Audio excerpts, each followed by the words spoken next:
दोस्तों finally Apple ने release कर दिया है iOS 18.1 का RC बिल्ड। जी हाँ दोस्तों, और ये जो अपडेट है इसकी साइज है 7.05 GB। अब आप ये सोच रहे होंगे कि ये जो अपडेट है इसकी साइज इतनी ज्यादा क्यों है, तो मैं आपको बता दूं कि ये जो RC बिल्ड है दोस्तों वो यहाँ पे फाइनल रिलीज जो पब्लिक रिलीज होता है किसी भी सॉफ्टवेयर का, उससे पहले डेवलपर्स के पास पुश किया जाता है ताकि ये टेस्ट हो सके कि हाँ उसमें कुछ प्रॉब्लम है या नहीं, और उसके बाद फिर फाइनल रिलीज लोगों को दिया जाए, पब्लिक रिलीज किया जाए, ताकि बहुत सारे प्रॉब्लम्स यहाँ पे जो है वो शॉर्ट आउट हो जाए, वो देखने मतलब पहले चेक हो जाए कि क्या क्या चीजें इसमें प्रॉब्लम कर रही हैं या सही से वर्क कर रहा है। तो अगर आप बीटा 7 से इसमें अगर देखेंगे तो ये जो अपडेट की साइज है वो ज्यादा इसीलिए है क्योंकि ये RC बिल्ड है फाइनल रिलीज से पहले वाला। तो चलिए हम बात करते हैं दोस्तों क्या कुछ नया है इसमें और क्या क्या चेंजेस हमें देखने को मिल सकते हैं। तो सबसे पहले मैं आपको बता दूं जानकारी के लिए कि दोस्तों ये जो अपडेट है वो RC बिल्ड है, यानी कि मतलब कि iOS 18.1 जो फाइनल बिल्ड लोगों को मिलेगा वही अपडेट आपको ये देखने को मिला है। तो इसमें यहाँ पे जो बिल्ड नंबर है वो चेंज है, हालांकि ये जो पहले का है वो मैं आपको दिखा रहा हूँ कि पहले जो बीटा 7 में जो बिल्ड नंबर था वो था 22B5075A। वहीं अगर दोस्तों मैं बात करूं यहाँ पे अपडेट के बाद जो बिल्ड नंबर है उसके बारे में, तो मैं आपको आईफोन की सेटिंग्स में आगे जनरल में चला जाऊंगा और उसके बाद फिर अबाउट में जाकर दिखाऊं। iOS वर्जन में आप देखेंगे 22B82 करके आ रहा है। इसका मतलब जो पहले यहाँ पे A करके आ रहा था जो बिल्ड वर्जन था वो यहाँ पे चेंज हो चुका है 2 में। तो जब भी अगर आपको कोई भी बिल्ड वर्जन के लास्ट में ABC ऐसे दिखे तो समझिए कि वो बीटा प्रोफाइल चल रहा है अभी, यानी कि बीटा सॉफ्टवेयर है, फाइनल रिलीज नहीं है। क्योंकि जो फाइनल रिलीज आता है वो कुछ इस तरह से आता है, लास्ट में आपको नंबर देखने के लिए मिलेगा, न कि कोई यहाँ पे अल्फाबेटिक नंबर्स या फिर लेटर्स देखने को मिलेंगे।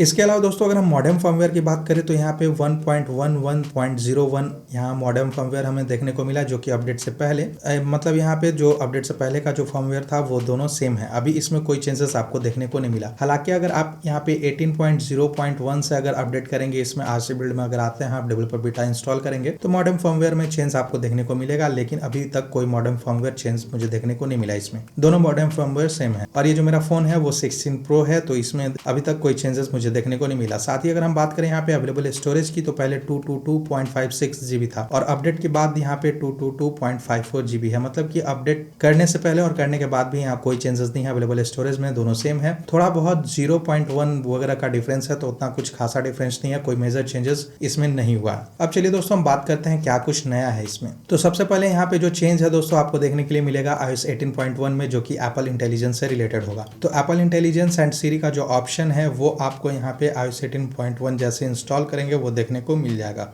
मैं ऐसा इसलिए कह रहा हूं दोस्तों क्योंकि ये जो बिल्ड है वो फाइनल बिल्ड है, इसके बाद फिर हमें पब्लिक रिलीज ही देखने को मिलेगी। तो एप्पल इंटेलिजेंस एंड सीरी जो था वो लोगों में काम नहीं कर रहा था, लोगों के डिवाइसेस में शो नहीं हो रहा था, तो अब फाइनली आपके आईफोन में वो शो होना शुरू हो जाएगा। अब आप एप्पल इंटेलिजेंस को यूज कर पाएंगे। साथ ही दोस्तों यहाँ पे आप अगर नेम पे टैप करेंगे अपने एप्पल अकाउंट पे तो साइन इन सिक्योरिटी में आपको प्राइमरी ईमेल चेंज करने के लिए मिल जाता है, जो कि पहले भी था, लेकिन मैं एज ए RC बिल्ड इसको बता देता हूँ कि क्या क्या चेंजेस हैं। तो पहले के बिल्ड में ही ये चीज़ आ गई थी, लेकिन अब आप यहाँ पे साइन इन सिक्योरिटी में जाने के बाद अपना जो प्राइमरी ईमेल एड्रेस है उसे सेट कर पाएंगे। यहाँ से देख सकते हैं प्राइमरी ईमेल का ऑप्शन है, तो वो आप सेट कर पाएंगे आसानी से, और चाहे तो उसे चेंज भी कर पाएंगे।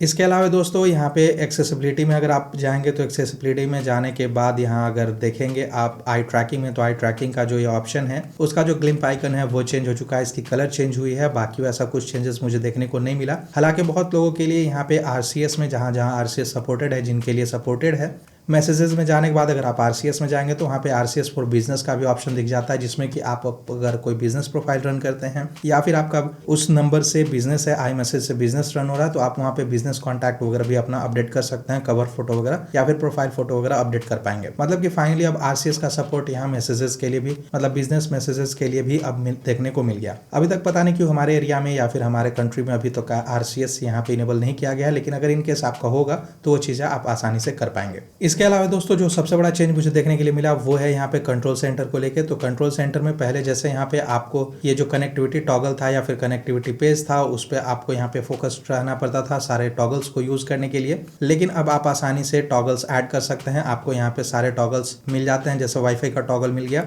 आपको सिंपली ऐड अ कंट्रोल पे जाना है और अगर आप कनेक्टिविटी में आएंगे तो देखेंगे कि aeroplane mode, cellular data, personal hotspot, air drop, wifi, VPN, Bluetooth, ये सारे चीजें जो कि हमें इस बॉक्स में देखने के लिए मिलता था वो आप ऐसे ही यूज कर सकते हैं। मतलब 1 by 1 आप यहाँ पे ऐड करके अपने कंट्रोल सेंटर को कस्टमाइज कर सकते हैं। वहीं कंट्रोल सेंटर का जो यहाँ पे कंट्रोल्स ऐड करने का, मैनेज करने का या फिर इसको प्लेस करने का जो ऑप्शन है वो काफ़ी स्मूथ वर्क कर रहा है, इसमें कोई प्रॉब्लम हमें देखने को नहीं मिल रही है। अच्छे से वर्क कर रहा है। इसके अलावा दोस्तों अगर आप अपने आईफोन में कहीं पे भी कुछ भी टाइप कर रहे हैं तो कीबोर्ड जैसे ही आप इनेबल करेंगे तो आपको पूरे सिस्टम वाइड आपको ये अपडेट मिल जाएगा एप्पल इंटेलिजेंस का, जिसमें कि आपको राइटिंग टूल्स का ऑप्शन मिल जाता है, जिसमें आप प्रूफ रीड का ऑप्शन मिलेगा, आपको रीराइट मिलेगा, फ्रेंडली, प्रोफेशनल, कॉन्साइज, समरी, की पॉइंट्स वगैरह का फीचर आपको देखने को मिल जाएंगे कहीं पे भी। और ये जो फीचर है ऑन डिवाइस होने वाला है, तो यहाँ पर कोई भी एप्लीकेशन हो आपका, उसमें जहाँ पे भी कीबोर्ड आप ओपन करेंगे उस जगह पे आपको ये चीज़ें देखने को मिल जाएंगी। ऐसा नहीं है कि सिर्फ स्पेसिफिक एप्पल के ऐप्स में ही मिलेंगे, कोई भी एप्लीकेशंस में ये सपोर्टेड होंगे, क्योंकि ये जो है ऑन डिवाइस फीचर है, तो हर सारे चीज़ जो भी एप्लीकेशंस हैं उनमें ये काम करने वाला है। एप्पल इंटेलिजेंस की बात करें दोस्तों, तो यहाँ पे एप्पल इंटेलिजेंस में आप अगर देखेंगे, जैसे कि यहाँ पे ये वेब पेज है, अगर आप चाहते हैं इसकी समरी के लिए तो एप्पल इंटेलिजेंस में आप कुछ इस तरह से सिलेक्ट करके राइटिंग टूल्स में चले जाइए और उसके बाद यहाँ पे समरी का ऑप्शन आपको दिखेगा, जिसमें कि आप समरी पर टैप करेंगे तो आपका जो भी यहाँ पे ये चीज़ें हैं जो इसमें नोटेड हैं आर्टिकल्स में, उनकी समरी आप डायरेक्टली देख के यहाँ से समझ सकते हैं कि ये जो आर्टिकल है उसमें क्या चीज़ें हैं, क्या क्या लिखा हुआ है। इवन कि आपको यहाँ पे की पॉइंट्स का ऑप्शन मिल जाता है, की पॉइंट्स में भी आप देख सकते हैं कुछ इस तरह से की पॉइंट्स क्रिएट करके आपको दिया जाएगा। तो ये सारी जो फीचर हैं काफ़ी अच्छी फीचर हैं जो कि आपको iOS 18.1 में देखने को मिलेगा।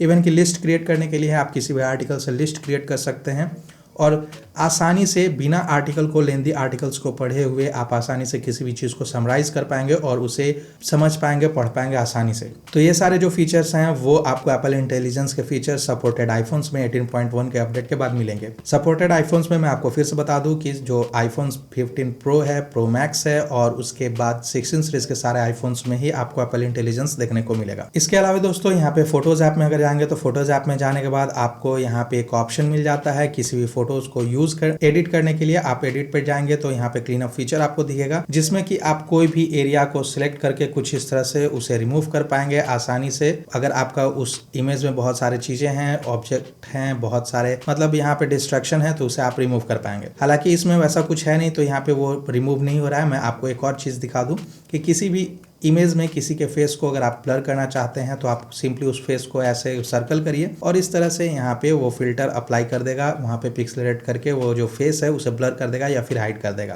तो दोस्तों ये जो फोटोज ऐप का फीचर है वो काफ़ी हेल्पफुल फीचर है जब आप किसी को ब्लर करना चाहते हैं, किसी के फेस को हाइड करना चाहते हैं अपने फोटोज से। इवन कि आपको रिमूव करने के लिए भी ऑप्शन मिल जाता है। जैसे अगर मैं बात करूँ किसी भी फोटोज को, ये मैं फोटो यहाँ पे ओपन करता हूँ और इसमें क्लीन अप करके आपको दिखाता हूँ। तो किसी भी चीज़ों को अगर आप रिमूव करना चाहते हैं, वहाँ से हटाना चाहते हैं, तो वो भी आप अपने आईफोन में अब आसानी से कर सकते हैं।